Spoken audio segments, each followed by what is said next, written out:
I feel like Kimmy would have pulled that. Kimmy would literally walk around butt naked, like, so he would not be interviewed or filmed if he knew that was a thing.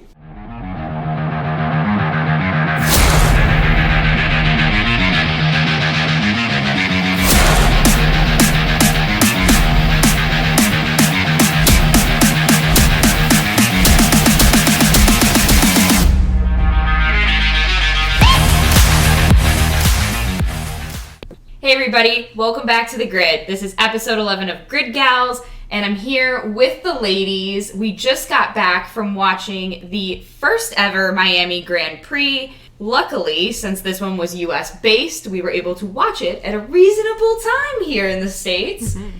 And in Chicago, we actually went out to a bar. Catherine and Jack have been there before. This was my first time, and got to watch it with a crowd, which was really exciting. And definitely a fun atmosphere. I haven't done that before. It was much better than even Australia when we were watching at midnight. It's nice to do a little day activity. Much better than having to stay up super late. Yeah, when it's not past my bedtime and my brain's actually functioning. Yeah, absolutely.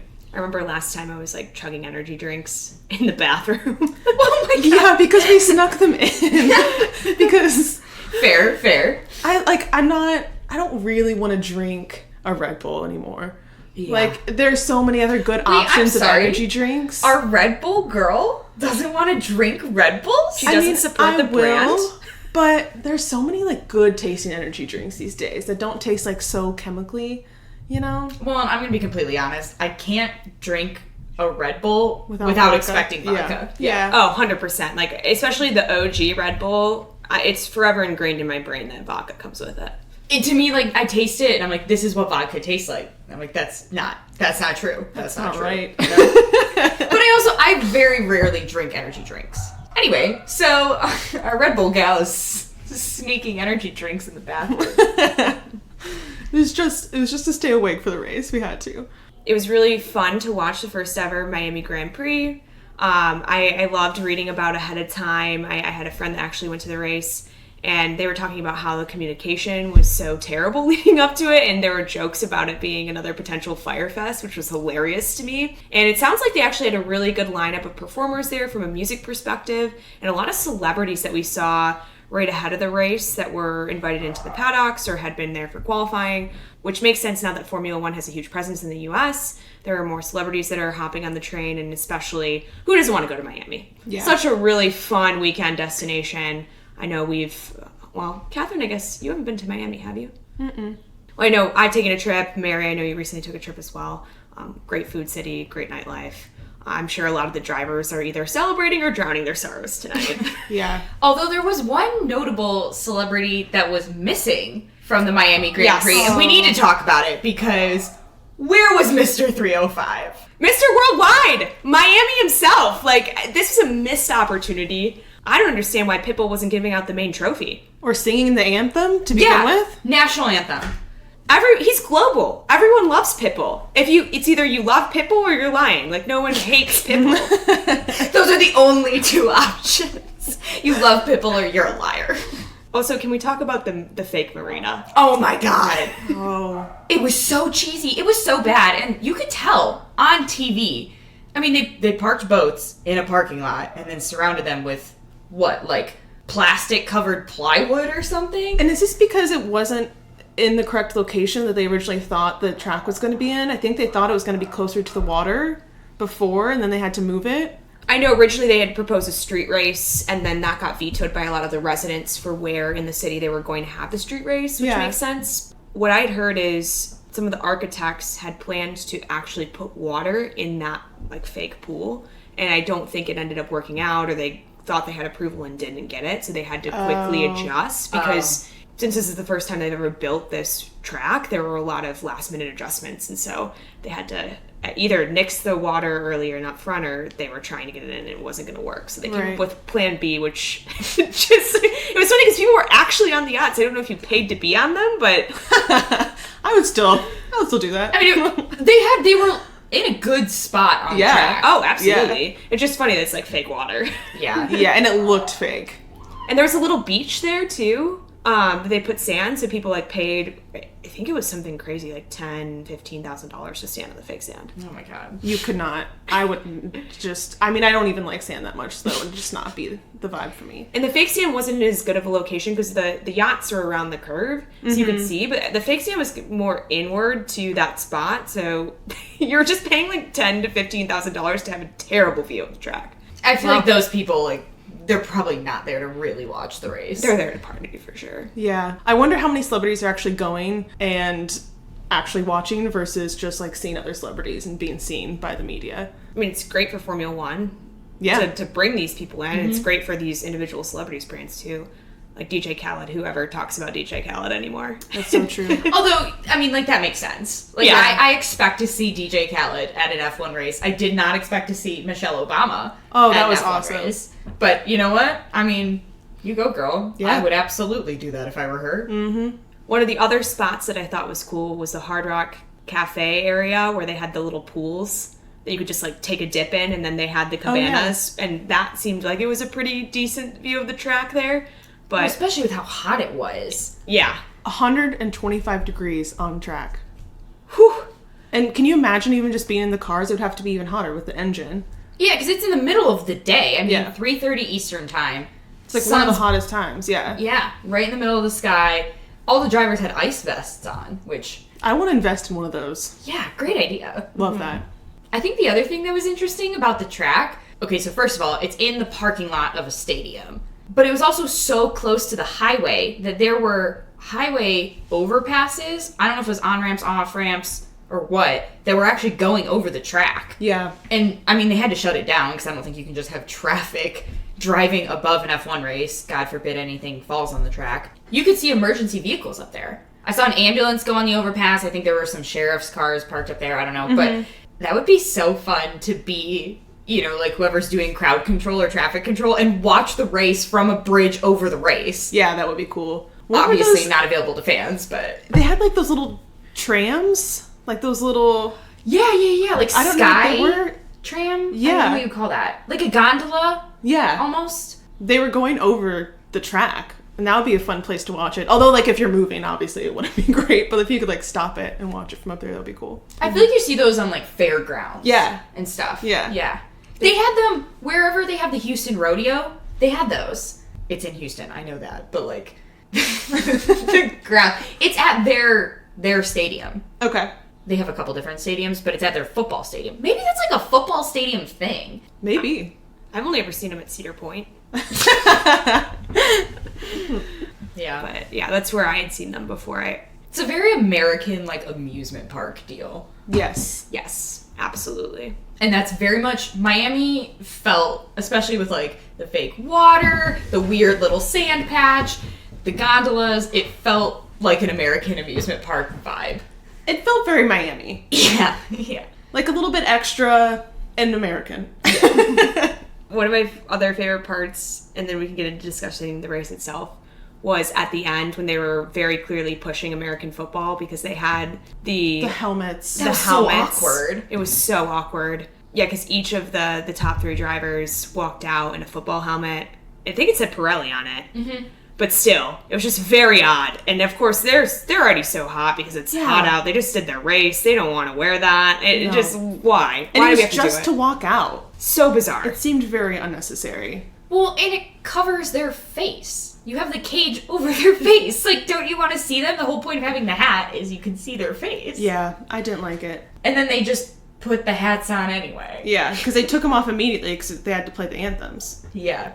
It was strange, but you know what? Trying something new, getting a little funky. There were a lot of new things for this race. I feel like every driver had a new helmet, too. A lot of new designs. Notably, I feel like Lando Norris.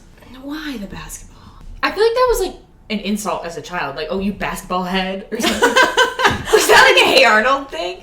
No, football head. It's football head. Oh, football head. But you know what I mean? Like, I feel like you'd make fun of somebody and be like, oh, you basketball head. Yeah. It, like, looked cool when he first presented it, but then when he was in the car driving, it just looked like there was a basketball driving the car. Like, it looked. And I think it was even textured like a normal basketball is, too. It was very odd.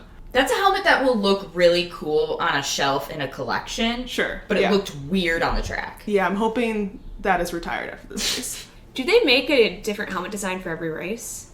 Not every race, but they'll do it for special races. Like home races, I think just because this is a new track, a lot of people brought out new helmets.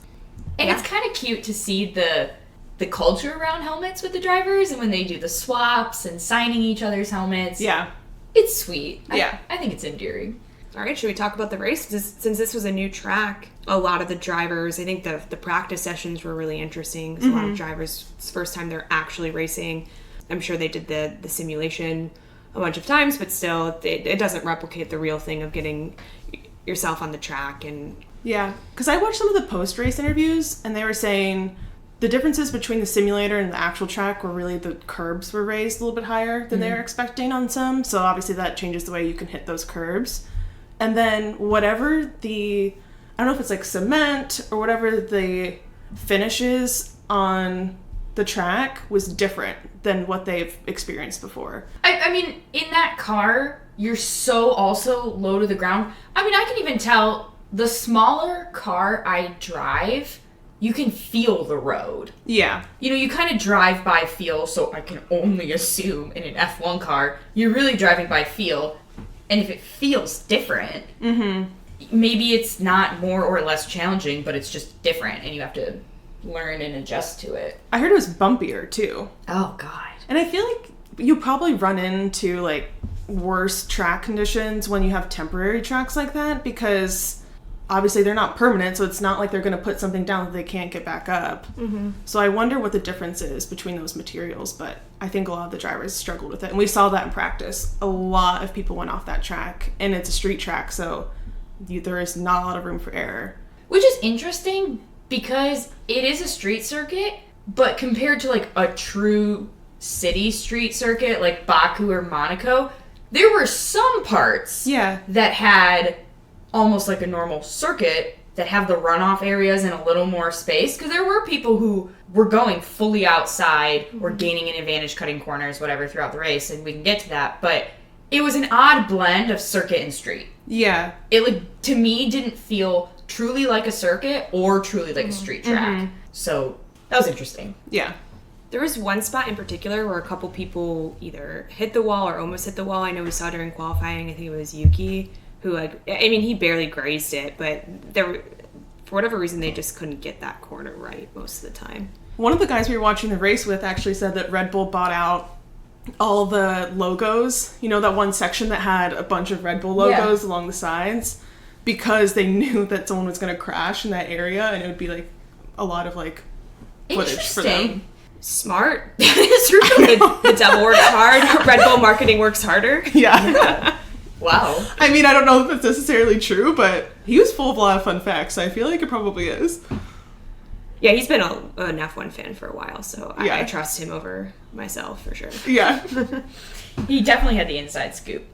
But I feel like we saw fewer crashes in practice and in qualifying than I was expecting. I think the only real crash we saw was Ocon. In second practice? Third practice? I think it was third practice because he didn't get to qualify. Yeah. And then Verstappen actually struggled with his steering in FP2, and so he couldn't even do the second practice, which is surprising because he did so well in the race, just given he didn't have a whole practice session to get used to the track. And you need those with a new track. I think those were the highlights of practice, though. Qualifying was good. Qualifying was really interesting. There was a lot of movement on places in the grid. I almost felt like I spoke too soon and Mick heard me last week, because he looked really good in this qualifying session, and I was almost pissed at myself because I have Magnussen on my fantasy team. I'm like, I really spoke that one into existence. He was looking really hot there for a second in some of his lap times, especially compared to Magnussen specifically. The power of manifestation. I know, I was manifesting this journey for Mick. So he actually out-qualified Magnussen this time, which was, I mean, he still got out in Q2, but solid performance from where he's been at to the start of the season. So really interesting to see that for Haas. And exciting for Mick. You know, I know he has made it to Q2 before, I believe.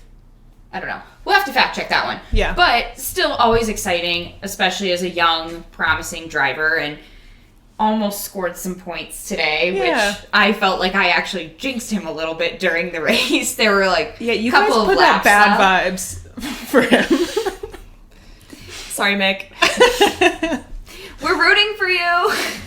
Really are. And how exciting to beat your teammate. I feel like that's obviously who you're racing against, just same machinery, so you want to do better. Yeah, and he was having a pretty good weekend. Yeah. Bad weekend for my fantasy, though. With Magnussen, I switched out Sonoda with Joe. Yeah, that was a tough one. Yeah. I still did pretty well, but... We'll see on those race results. I want to see who won this week. McLaren was looking really good in Q1. Ricardo and Lando were both solidly in the top 10. It looked like Ricardo had been let out in Q2, really in a difficult position to make his last lap, which really hurt him not being able to put up a time that would put him into Q1. Lando was great. He was in third, looking solid for Q3. Not sure really what happened there. He was still towards the bottom of the qualifying pack. I believe he qualified 8th. At the beginning there, it was looking really hot for McLaren, and obviously with how the race turned out, things just went downhill from Q1. But I was really excited because it seemed like Ricardo had some mojo back from having such a tough race weekend 2 weekends ago. And I mean, in Q3, it was fun. It was fun to watch the Ferraris in a nail biter too, because it really did go down to the last flying lap. Yeah. You know, Sainz and Leclerc were matching each other. One would have purple, one would have green on a sector, and then they'd flip-flop. Ultimately ended with Leclerc in first, Sainz in second. But Verstappen, his last flying lap, he looked really, really good, had some purple sectors, and then I think they said he just made an error. He did make an error. Which, you know, is not very typical of him, and he still qualified third, which, you know, good result overall, considering. I thought for sure he was going to split them, though. Or take first, obviously. But I thought he would split the Ferraris, and that made the race difficult. Yeah, it was a nice 1-2, which was Ferrari's first 1-2 in qualifying since 2019. So it was an exciting day to be a Ferrari fan. At least during quali. I should say Saturday was an exciting day. Not to get ahead of ourselves here on the race, but... Another great call out for our Bottas fans. Which, who's not a Bottas fan? Yep. Qualified 5th above Hamilton, which was great to see. I mean, I'm still petty about it. I am, and I will be. I love seeing Bottas do better than Hamilton. I think he deserves it. He's such a good driver. He is. He's such a good driver. And they're such good pals, so I feel like if anyone's to out-qualify Hamilton, I don't know. And I think Hamilton would be a good sport about it. I really do. He respects him as a driver, so... Someone who surprised me was Russell. Wasn't he out in Q1? He was out in Q2. Q2, but still, especially with Hamilton qualifying in, so well compared to what he's been doing, I was really shocked that Russell there was such a gap between the two of them. I think Hammy really needed it this weekend because he's looked a little rough the last couple races, and I think that this qualifying probably helped a little bit to get kind of his mojo back because, again, we may not be the world's biggest Hamilton fans, but he's a great driver. It sucks to see somebody that good just really, you want to at least see him show up. I don't necessarily want to see him win everything, but... No. Yeah, it keeps it more interesting. I think they're going to improve from here because they were saying those changes they're making to the cars, if it worked well, then they could come back in the season. If not, I think it was going to be just they're going to what you said even that they were going to stop spending money and just I saw put it all into next year, which could be true, could not, but they did change the front wing for the Mercedes this race, and I do think it made a difference at least for Hamilton. Yeah, because Russell had brought up the issues with the porpoising. And he had specifically said, he was in some serious pain from the amount of porpoising with the car, which I think it looked like the changes that they made also helped address that issue. I think there's still some amount of porpoising, which is kind of weird to see on the track. I'm not going to lie. I'm sure it's very painful for the drivers, so apologies, drivers, if you're listening, which hope you are. Hope everyone's a Grid Gals fan. But you see them, bouncing on the track. Yeah, it does look kind of funny. But, these little cars just, bouncing along the track. it seems painful, but it does look a little funny. I just giggle a little bit in my head whenever anyone says porpoising. It's just such a funny word to hear. Yeah, I don't think I've ever heard that word before. And it's very Miami themed, you know? They were at the Dolphins Stadium. Okay, you know, that's for all the dads out there. Yep. Big knee slapper. Oh my gosh. I mean, I have a lot of thoughts about Gasly in general in regards to this race, and I'll hold off there. But just from the lines of qualifying, I thought he did better than he has been doing. A better performance than I was expecting from him, because I think he's had a tough run the start of the season. Both the AlphaTauris made it all the way through, which, considering their result at Imola, yeah, good to see them. Good to see them come back and stay competitive.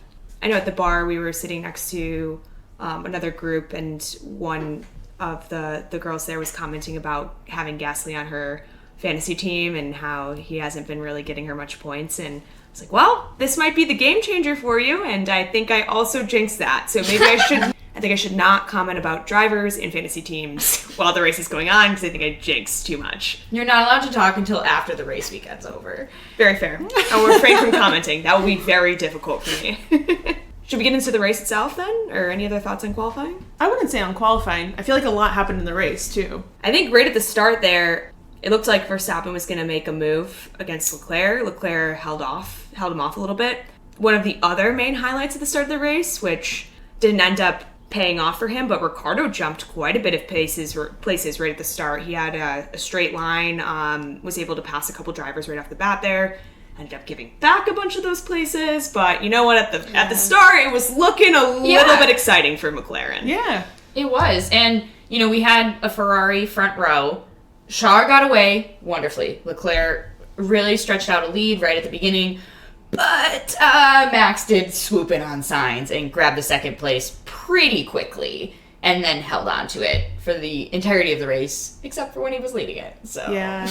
I feel like that's the only way he could do that. You have to split those Ferraris early in order to make up both places, which, thank God, we need those points. How'd you feel about Checo's performance today? Jesus. Listen, I love Checo, okay? but This is gonna be I good. need him to start passing signs. I need him to start pulling his weight.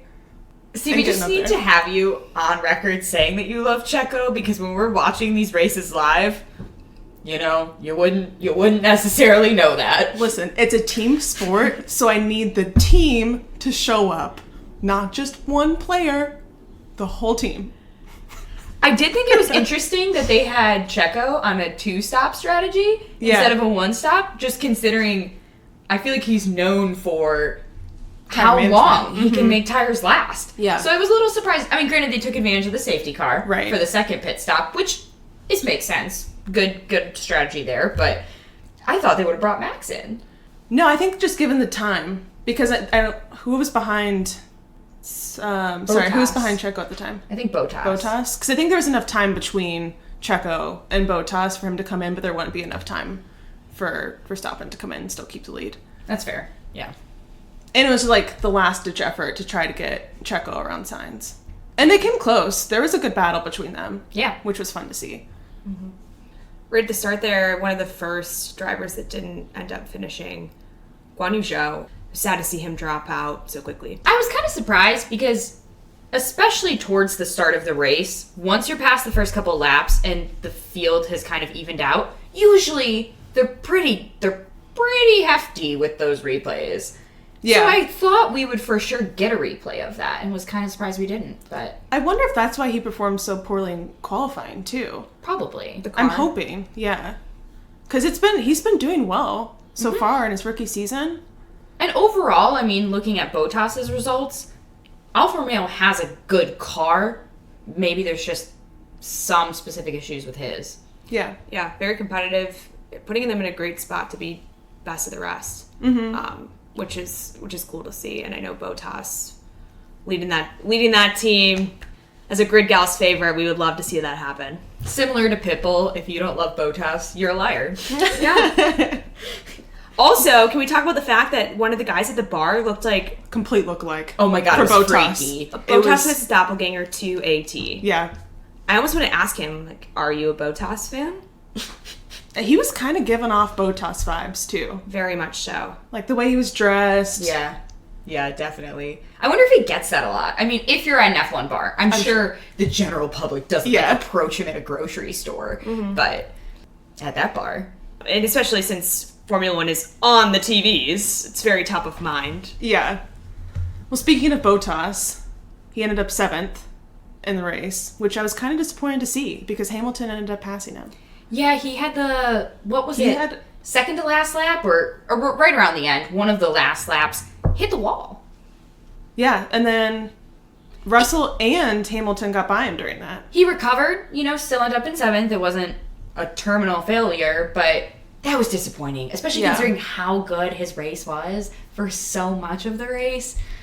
Oh, yeah, that would hurt. I think it was a tough track. I think it was a tough track for a lot of drivers because we saw how many cars not finish? Four? Yeah. Five.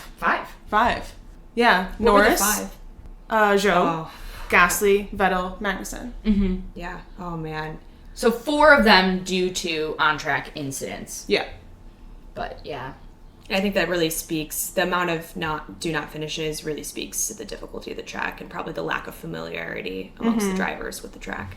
I wonder how they're going to end up calling the Norris-Gasly incident. Because I feel like when we watched the incident happen, it seemed like it was Gasly's fault. Like, he didn't look in his mirrors. And he had been fully off the track. Like, right. Completely, his car was all the way off track, re-entering the track. It looked, as a spectator, from first glance, like it was Gasly's fault. Mm-hmm. I'm not entirely sure it was. I read a recap, and it said that Norris hit Gasly. It's a hard situation, I feel like, to call because I think Gasly shouldn't have even been in that position in the first place. But I don't think Lando is completely innocent in it, and I can say this even, I'm trying to remain objective.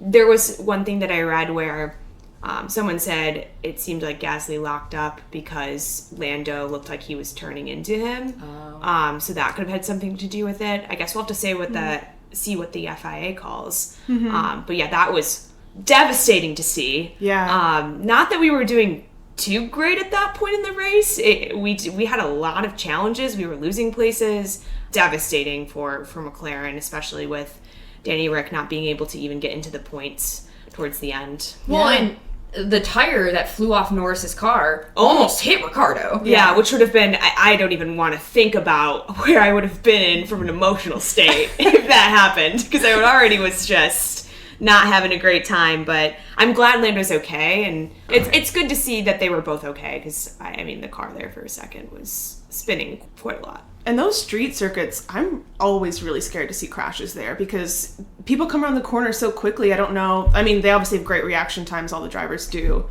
to move so quickly away from the crash. But when you have a car spinning like that, you don't know where they're going to end up, and there's no place for them to go other than the racing line. Yeah, definitely scary. And I did hear one of the commentators, I don't remember if it was in qualifying or during the race, they were talking about the barriers. And again, new circuit, new track, new barriers. I think they were saying there isn't as much cushion in these barriers as there are in some other circuits. Yeah. And so considering if you're hitting the barriers, glad you're okay, glad everybody's able to walk away. The other crash I think we're going to have to watch back that didn't get a lot of footage either was Schumacher and Vettel. Yeah, that one was...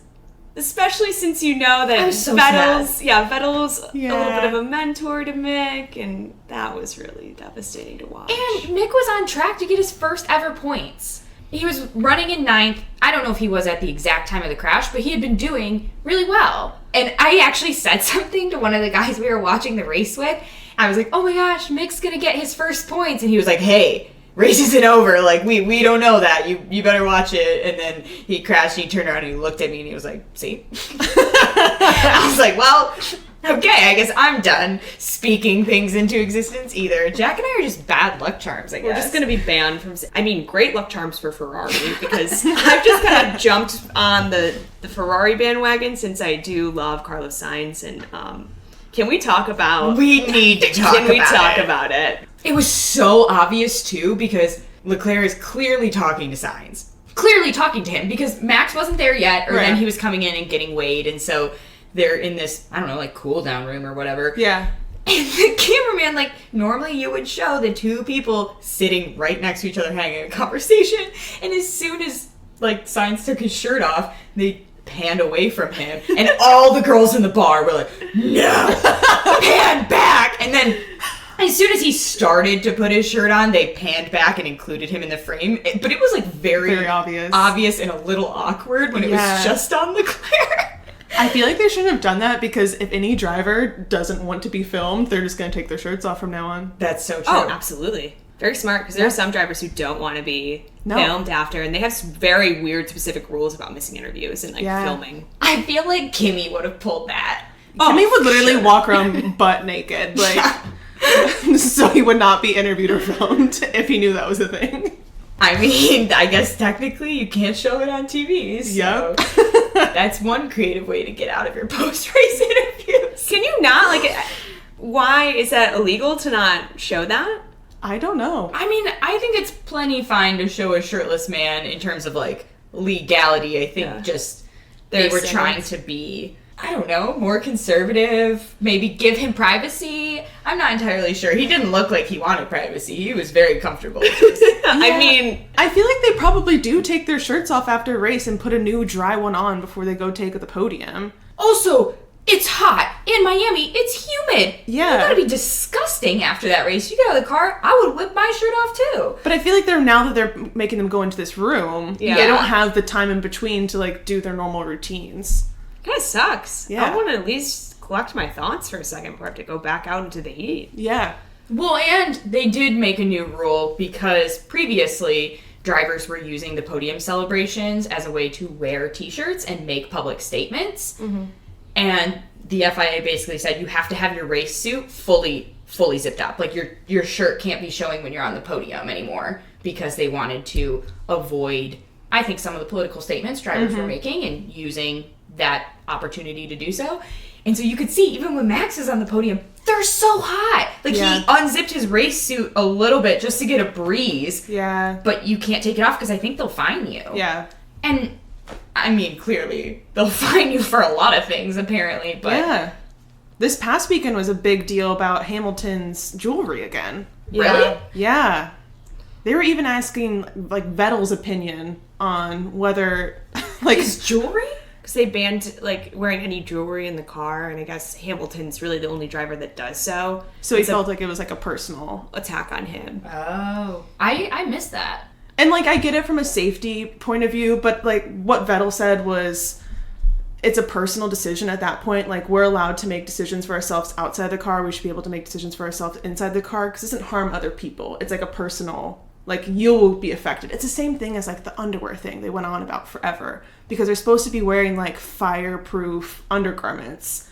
But those are probably really hot. So they wear normal undergarments. That's why Vettel wore underwear on the outside of his race suit at some point during this weekend. That's actually really funny. I remember you telling me the underwear stuff. Yeah. The jewelry also... I mean, there's rubber flying off the track. There's tiny bits of debris all over. Like...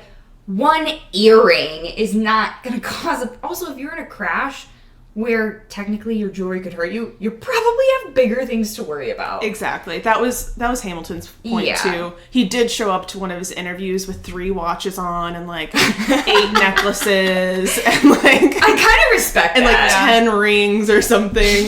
Like, that's just, like... Do you, man? Right. You have to respect the pettiness level at that point. Yeah. I mean, and against, like, the org. You know, it's not against, like, another person. Right. It's against the rule. Yeah, I completely agree. I'm with him on this one. I think he should be able to wear whatever the fuck he wants, as long as it doesn't affect another driver. And it's very clearly only going to affect him at the end of the day. Yeah, and he was saying, like, the only jewelry he actually wears in the car is, like, his nose piercing and his ears piercing. He's not like he's wearing necklaces and bracelets and... Yeah, because I could understand, like, hey, maybe no necklaces, especially in the event of a crash, you know. Fine. Yeah. But as somebody who has a nose piercing, it does not impact my daily life whatsoever. But anyway, that was one of the other hot topics this weekend. Wow, that one's pretty spicy. Between underwear, jewelry, shirtless men. You know, I would expect nothing less from Miami. I can only imagine the type of shenanigans we're going to see in Vegas. Oh my gosh. I'm so excited. I cannot wait. And because all the drivers went really early to Miami, I feel like, and did a bunch of events, which are super cool to see on social media. All the different events look super fun. Any last thoughts on the race? I mean, I feel like we talked about the main pieces. Yeah, I think that was it. It was cool to see the new Miami track. I'm excited to see how it evolves. And what a spectacle. I like having the American races. They're fun. Obviously, we're biased as Americans, but I really want them to make it a true street race. Can you that would be imagine? so cool. It would be cool. I didn't like the artificial, the street feel that they made it. I heard their original proposal had them racing over one of the bridges, which would be epic. Yeah. They have to pull up the track they just built at Miami anyway, so it's like, well, might as well make it a cooler setting. Yeah. Yeah, because it's a parking lot. It's the stadium parking lot. I was going to say, I think the other thing that was kind of interesting about Miami, and a little funny that we haven't necessarily seen before, was the podium area was pretty far from wherever the drivers finished, and they had to get on these little golf carts, and they had a police escort, which I'm like, you're inside a contained area. Like, do you really need that? It seemed a little extra, but again, It's Formula One. it's Formula 1. What is an extra? Yeah, and they had this whole caravan, like all the Red Bull team is like running through because it's the stadium. Yeah. The trophies were cool. I did Yeah. like the trophies. They They were pretty sharp. And then whoever was the statue was there in person handing out the trophy. The Miami Dolphins quarterback, whatever his name is, I forget already. Not sure, but we first thought he was dead, and then it turns out he wasn't. He was not only there, he was on the TV handing out the trophies. So very much alive and well. Gotta push that American football. But I feel all in all, Miami was a fun weekend. So you've been listening thus far. Wherever you listen to podcasts, like and subscribe. Visit our website, has links to all of our socials. It's gridgals.com. And make sure you leave us any comments or questions. And that's the checkered flag for this session. We'll see you back here on the grid next week.